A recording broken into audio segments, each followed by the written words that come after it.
SDMC ರದ್ದುಗೊಳಿಸಬೇಕು. ಹಾಗೆ ಬಿಸಿ ಊಟ head cooker ಮತ್ತೆ ಹೆಡ್ ಮಾಸ್ಟರ್ ಜಂಟಿ ಖಾತೆ ಮುಂದುವರಿಸಬೇಕು. ಸರ್ಕಾರದಿಂದ ನಮ್ಮ ಪೇಮೆಂಟ್ ಜಾಸ್ತಿ ಹೆಚ್ಚಳ ಮಾಡಬೇಕು. ನಮಗೆ ದುಡಿಮೆಗೆ ಸಮಾನವಾದ ದುಡಿಮೆಗೆ ಸಮಾನ ಬೇಕನ್ಬೇಕು. ಕನಿಷ್ಠ 26,000 ರೂಪಾಯಿ ನಮ್ಮ ಸಂಬಳ ಆಗಲೇಬೇಕು. ಇಂಥ ಹಲವಾರು ಬೇಡಿಕೆಗಳು ಒಂದು ವೇಳೆ ಸರ್ಕಾರ ಈಡೇರಿಸ್ತಾ ಹೋದ್ರೆ ನಾವು ಇಡೀ 1 ಲಕ್ಷಕ್ಕಿಂತ ಹೆಚ್ಚು ಇರ್ತಕ್ಕಂಥ ಬಿಸಿ ಊಟ ನೌಕರದಾರರು ವಿಧಾನಸೌಧ ಚಲೋ ಕಾರ್ಯಕ್ರಮವನ್ನ ಹಾಕೊಳ್ತಿದ್ದೀವಿ ಅಂತಕ್ಕಂಥ ಮಾತನ್ನ ಇವತ್ತು ತಮ್ಮ ಮುಖಾಂತರ ಸರ್ಕಾರಕ್ಕೆ ಎಚ್ಚರ ಕೊಡ್ತಾ ಇದ್ದೀವಿ. ಅಕ್ಷರ ದಾಸೋಹ ಯೋಜನೆಯನ್ನು ಸಂಪೂರ್ಣವಾಗಿ ಶಿಕ್ಷಣ ಇಲಾಖೆ ಅಡಿಯಲ್ಲಿ ನಡೆಸುವುದು ಸೇರಿದಂತೆ ವಿವಿಧ ಬೇಡಿಕೆಗಳ ಈಡೇರಿಕೆಗಾಗಿ ಅಖಿಲ ಕರ್ನಾಟಕ ಅಕ್ಷರ ದಾಸೋಹ ನೌಕರರ ಸಂಘ ಹಾಗೂ ದಲಿತ ಸಂಘರ್ಷ ಸಮಿತಿ ನೇತೃತ್ವದಲ್ಲಿ ನವೆಂಬರ್ 20ರಂದು ಕಲಬುರಗಿಯಲ್ಲಿ ಪ್ರತಿಭಟನಾ ಮೆರವಣಿಗೆ ನಡೆಸಲಾಯಿತು.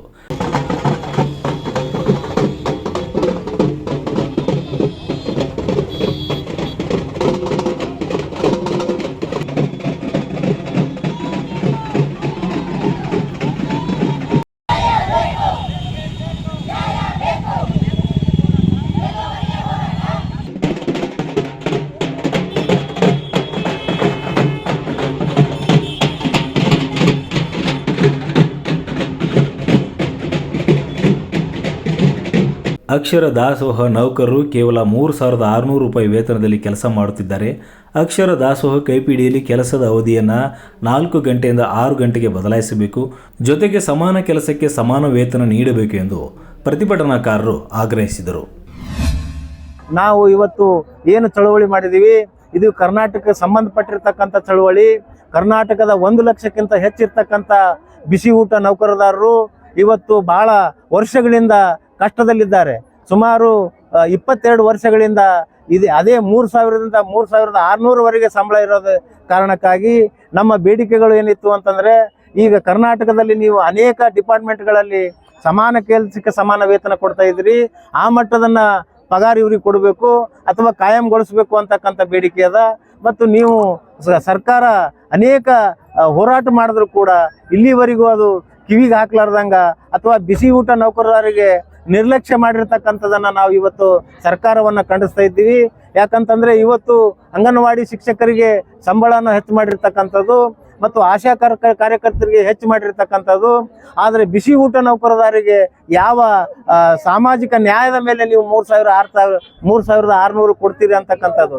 ಯಾಕಂತಂದರೆ ನಾವು ಅದು ಲೆಕ್ಕ ಹಾಕಿದಾಗ ಇವ್ರಿಗೆ ಬೀಳ್ತಕ್ಕಂಥದ್ದು ದಿನಕ್ಕೆ 100 ರೂಪಾಯಿ.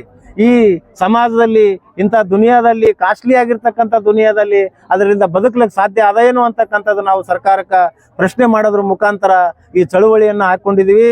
ಒಂದು ವೇಳೆ ಸರ್ಕಾರ ಇವು ಏನು ಕೆಲವೊಂದು ಬೇಡಿಕೆಗಳು ಈ ಉಪನಿರ್ದೇಶಕರ ಅಧೀನದಲ್ಲಿ ಬರ್ತಕ್ಕಂಥ ಅದನ್ನು ಹೊರತುಪಡಿಸಿ ಸರ್ಕಾರ ಮಟ್ಟದಲ್ಲಿ ನಾವು 25 ಲಕ್ಷ ಏನು ಕೇಳ್ತಾ ಇದ್ದೀವಿ, ಅವರ ಸತ್ತ ನಂತರ ಕುಟುಂಬಗಳಿಗೆ 2 ಲಕ್ಷ ರೂಪಾಯಿ ನಾವು ರಿಟೈರ್ಮೆಂಟ್ ಆದ್ಮೇಲೆ ಈಗ ಆಗಿರ್ತಕ್ಕಂಥವ್ರಿಗೆ ಏನು ಕೇಳ್ತಾ ಇದ್ದೀವಿ.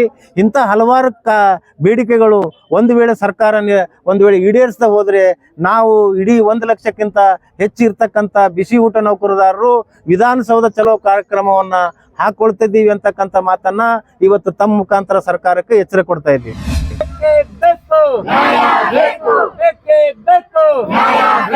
ಇಲ್ಲಿಯವರೆಗೆ ಹೋರಾಟ, ಯಾತಕ್ಕಾಗಿ ಹೋರಾಟ?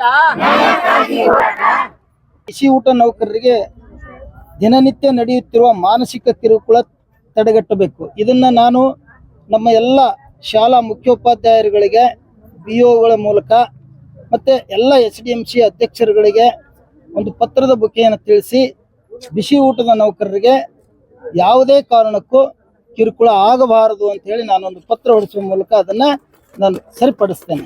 ಮತ್ತೆ ಅದನ್ನ ಹಾಗೆ ಅಬ್ಸರ್ವ್ ಮಾಡ್ತೀವಿ ನಾವು, ಬರೀ ಪತ್ರ ಬರೆದು ಕೊಡಲ್ಲ. ಇದು ಒಂದು. ಆಮೇಲೆ 8ನೇ ಬೇಡಿಕೆ ಇದೆ, ಚುನಾವಣೆಯ ಕರ್ತವ್ಯ ನಿರ್ವಹಿಸಿರುವ ಬಿಸಿ ಊಟ ನೌಕರರಿಗೆ ದಿನಭತ್ಯೆ ನೀಡಬೇಕು. ಎಸ್, ಚುನಾವಣೆ ಕರ್ತವ್ಯದಲ್ಲಿ ಕೆಲಸ ಮಾಡಿರ್ತಕ್ಕಂಥ ಬಿಸಿ ಊಟದ ನೌಕರರಿಗೆ ನಾನು ಏನು ಚುನಾವಣೆಯ ಮುಖ್ಯಸ್ಥರು ಏನು ನಮ್ಮ ಮಾನ್ಯ ಜಿಲ್ಲಾಧಿಕಾರಿಗಳಿರ್ತಾರೆ ಅವ್ರ ಗಮನಕ್ಕೆ ತಂದು ಅವರಿಗೂ ಕೂಡ ಉಳಿದ ನೌಕರರಿಗೆ ಹೇಗೆ ದಿನಭತ್ಯೆ ಎಲ್ಲ ಸಂಭಾವನೆಗಳು ಸಿಗ್ತದೆ ಅದು ಸಿಗುವಂತೆ ನಾನು ಮಾಡ್ತೇನೆ. ಅದು ಕೂಡ ಮಾನ್ಯ ಜಿಲ್ಲಾಧಿಕಾರಿಗಳ ಜೊತೆ ಚರ್ಚೆ ಮಾಡ್ತೇವೆ ಸರ್. ಆಮೇಲೆ ಬೇಸಿಗೆ ಮತ್ತು ದಸರಾ ರಜೆಗಳಲ್ಲಿ ವೇತನ ಕಡ್ಡಾಯವಾಗಿ ನೀಡಬೇಕು ಅನ್ನೋದು ಇದು 7ನೇದಿದೆ. ಇನ್ನೊಂದು ಇದ್ರ ಬಗ್ಗೆ ಹೇಳ್ತೇನೆ. ಇನ್ನೊಂದು 6ನೇದು, ಶಾಲೆಗಳಲ್ಲಿ ಮಕ್ಕಳ ಹಾಜರಾತಿ ಸಂಖ್ಯೆ ಹೆಚ್ಚು ಇರುವಾಗ ಇರುವ ಸಿಬ್ಬಂದಿಯನ್ನು ಅದೇ ಶಾಲೆಯಲ್ಲಿ ಮಕ್ಕಳ ಹಾಜರಾತಿ ಸಂಖ್ಯೆ ಕಡಿಮೆ ಆದಾಗ ಅವರನ್ನು ಕೆಲಸದಿಂದ ತೆಗೆದುಹಾಕದೆ ಸಮೀಪದ ಶಾಲೆಗೆ ಹೊಂದಾಣಿಕೆ ಮಾಡಬೇಕು ಅನ್ನೋದು. ಇದನ್ನ ಈ ಬಿಸಿ ಊಟದ ಒಂದು ಮುಖ್ಯಸ್ಥರು ನಮ್ಮಲ್ಲಿ ಮಾನ್ಯ ಜಿಲ್ಲಾಧಿಕಾರಿಗಳು ಮತ್ತು ಮಾನ್ಯ ಜಿಲ್ಲಾ ಪಂಚಾಯತಿ ಮುಖ್ಯ ಕಾರ್ಯನಿರ್ವಾಹಕಾಧಿಕಾರಿಗಳು ಇರ್ತಾರೆ. ಅವರು ಕೂಡ ಡಿಸ್ಕಷನ್ ಮಾಡಿ ಈ ವ್ಯವಸ್ಥೆಯನ್ನು ಮಾಡ್ತೀವಿ. ಮತ್ತೆ ಯಾರೇ ಬಿಸಿ ಊಟದಲ್ಲಿ ಕೆಲಸ ಮಾಡಿರ್ತಕ್ಕಂಥ ನೌಕರರನ್ನ ಇದ್ದಕ್ಕಿದ್ದಂತೆ ತೆಗೆಯೋದಿಲ್ಲ. ಅವ್ರ ಸಂಖ್ಯೆ ಕಡಿಮೆ ಇದ್ರೂ ಕೂಡ ಪಕ್ಕದ ಶಾಲೆ ಪಕ್ಕದ ಊರಲ್ಲಿ ಅಡ್ಜಸ್ಟ್ ಮಾಡ್ಲಿಕ್ಕೆ ನಾನು ಮಾನ್ಯ ಜಿಲ್ಲಾಧಿಕಾರಿಗಳು ಮತ್ತು ಸಿಇಒ ಅವರ ಅನುಮತಿ ತಗೊಂಡು ಮಾಡಲಿಕ್ಕೆ ಪ್ರಯತ್ನ ಮಾಡ್ತೀನಿ. ನಾವು 30 ವರ್ಷಗಳಿಂದ ದಿನಗೂಲಿಗಾಗಿ ದುಡಿತಾ ಇದ್ದೀವಿ. 300 ರೂಪಾಯಿಯಿಂದ ಪ್ರಾರಂಭಗೊಂಡು ಇವಾಗ 3600 ರೂಪಾಯಿ ಬಂದು ನಿಂತಿದೆ. ನಮಗೆ ದಿನಕ್ಕೆ ಕೂಲಿ 120 ರೂಪಾಯಿ ಬೀಳುತ್ತೆ. 120 ರೂಪಾಯಿ ಕೂಲಿ ಒಂದಿಂದ ಊಟಕ್ಕೂ ಸಾಕಾಗಲ್ಲ ಒಬ್ಬರಿಗೆ. ತುಂಬಾ ಬಡತನದಿಂದ ಉಳಿದಂತ ನಾವೆಲ್ಲ ಹೆಣ್ಮಕ್ಳು. ಆಮೇಲೆ ತುಂಬಾ ವಿಧೇಯರು, ಬಡತನ ರೇಖೆಗಿಂತ ಕೆಳಗಿದ್ದಂತ ಹೆಣ್ಮಕ್ಳು, ಹೇಳ್ಬಾರ್ದು ಅಂತಿಂತ ಅಂಗವಿಕಲರು, ಎಷ್ಟೋ ಜನ ಇವೆ ಸಮಸ್ಯೆಗಳು. ಆದ್ರೂ ಕೂಡ ಸುಮಾರು 2002ರಿಂದ ಇಲ್ಲಿವರೆಗೂ ನಾವು ಆ ಒಂದು ಬಿಸಿ ಊಟದಲ್ಲಿ ಕೆಲಸ ಮಾಡ್ತಾ ಬಂದಿದ್ದೇವೆ. ಸುಮಾರು ನಮ್ಮ ಗುಲ್ಬರ್ಗ ಜಿಲ್ಲೆಯಲ್ಲಿ 5000 ಜನಸಂಖ್ಯೆ ಇದೆ. ಟೋಟಲಿ 1,26,000 ಚಿಲ್ಲರ್ ಇದೆ ಬಿಸಿ ಊಟದ ಹೆಣ್ಮಕ್ಳು. ಸೊ ನಾವು ಪ್ರತಿ ವರ್ಷ ನಾವೇನ್ ಸರ್ಕಾರಕ್ಕೆ ಒಂದು ಆಶೆ ಇಟ್ಕೊಂಡಿದ್ದೇವೆ ಅಂದ್ರೆ ನಮಗೂ ಎಲ್ಲರಂತೆ ನಮಗೂ ಸಂಭಾವನೆ ಹೆಚ್ಚಾಗಬಹುದು, ನಮ್ಮ ದುಡಿಮೆಗೂ ಒಂದು ಬೆಲೆ ಸಿಗ್ಬಹುದು ಅಂತ ತಿಳ್ಕೊಂಡು ನಾವು ದುಡಿತಾನೆ ಇದ್ದೇವೆ. ಸರ್ಕಾರ ನಮ್ಮ ಬೇಡಿಕೆಗಳು ಯಾವತ್ತೂ ಈಡೇರಿಸಲಿಲ್ಲ. ನಮ್ಮ ಬೇಡಿಕೆಗಳಿಗೆ, ನಮ್ಮ ಕೂಗಿಗೆ ಅವರಂತೂ ಸ್ಪಂದಿಸಲಿಲ್ಲ. ಕಿವಿ ಅಂತೂ ಫುಲ್ ಆಫ್ ಮಾಡ್ಕೊಂಡೆ ಕುಂತಿದೆ ಸರ್ಕಾರ. ಸುಮಾರು ಸಲ ಹೋರಾಟ ಮಾಡಿದೆವು ನಾವು. ಗುಲ್ಬರ್ಗ ಜಿಲ್ಲೆ ಆಯ್ತು, ತಾಲೂಕಾ ಮಟ್ಟ ಆಯ್ತು, ರಾಜ್ಯ ಮಟ್ಟ ಆಯ್ತು, ಸಾಕಷ್ಟು ಸಲ ಚಳವಳಿಗಳು ಮಾಡಿದ್ರು ಕೂಡ ಅಧಿಕಾರಿಗಳು ಬರ್ತಾರೆ, ಆಶ್ವಾಸನೆ ಕೊಡ್ತಾರೆ, ಮನವಿ ಪತ್ರಗಳು ತಗೋತಾರೆ. ನಾವು ಕೂಡ ಇವಾಗ ಮಾಡ್ಬೋದು ಆಗ ಮಾಡ್ಬೋದು ಅಂದೆವು. ಬಟ್ ನಮ್ಮ ಬೇಡಿಕೆ ಏನಿದೆ ಅಂದ್ರೆ ನಮ್ಮ ಮುಖ್ಯ ಗುರುಗಳದು ಮತ್ತೆ ಮುಖ್ಯ ಅಡಿಗರದೊಂದು ಜಂಟಿ ಖಾತೆ ಇತ್ತು. ಸುಮಾರು 2002ರಿಂದ 2022ರವರೆಗೆ ಅಥವಾ 2021ರವರೆಗೆ.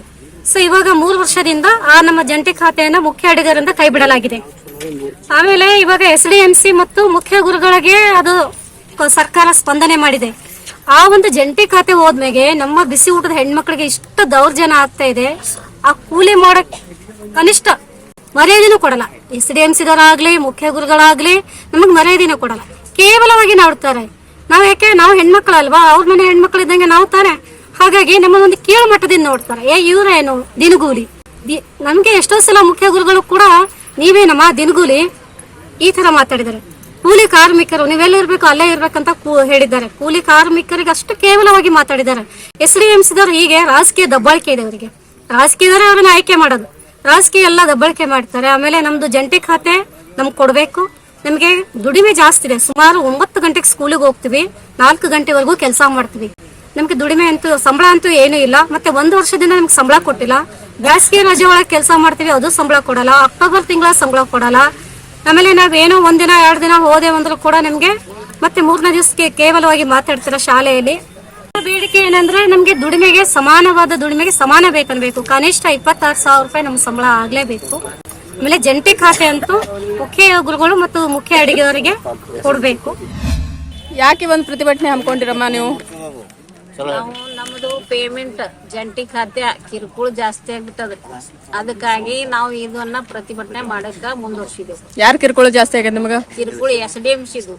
ಹಾಗೆ ಮತ್ತೆ ಯಾವ್ದು ಬಿ ಇವು SDMCದು ಕಿರುಕುಳ ಅಂದ್ರೆ ಈ ಜಂಟಿ ಖಾತೆ ಸಲುವಾಗಿ ಅವರು ನಿಮಗ ಹಿಂಗಾಗ್ಬಿಟ್ಟದ. ಅದು ಮುಖ್ಯ ಗುರುಗಳು ಹಾಗೂ ಮುಖ್ಯ ಅಡಿಗೆಯವ್ರಿಗೆ ಏನಿತ್ತು, ಅವ್ರಿಬ್ರು ಸರಿಯಾಗಿ ಕೆಲಸ ಮಾಡ್ಕೊಂಡು ಹೋತಿರು. ಯಾವ ಕಿರಿಕಿರಿನೇ ಶಾಲೆಯಲ್ಲಿ ಇದ್ದಿದ್ದಿಲ್ಲ.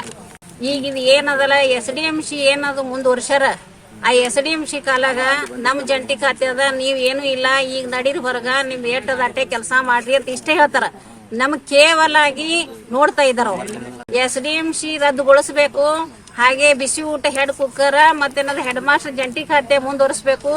ಸರ್ಕಾರದಿಂದ ನಮ್ ಪೇಮೆಂಟ್ ಹೆಚ್ಚಳ ಮಾಡಬೇಕು. ಆದ ಕಾರಣಕ್ಕಾಗಿ ನಾವು ಈ ಹೋರಾಟವನ್ನು ಮಾಡ್ತಾ ಇದ್ದೇವೆ. ಮತ್ತಷ್ಟು ವಿಶೇಷ ವಿಡಿಯೋಗಳನ್ನು ನೋಡಲು ಮತ್ತು ಹೊಸ ವಿಡಿಯೋಗಳ ಬಗ್ಗೆ ತಿಳಿಯಲು ಈ ದಿನ .com ಯೂಟ್ಯೂಬ್ ಚಾನೆಲ್ ಸಬ್ಸ್ಕ್ರೈಬ್ ಮಾಡಿ ಮತ್ತು ಬೆಲ್ ಐಕಾನ್ ಕ್ಲಿಕ್ ಮಾಡಿ.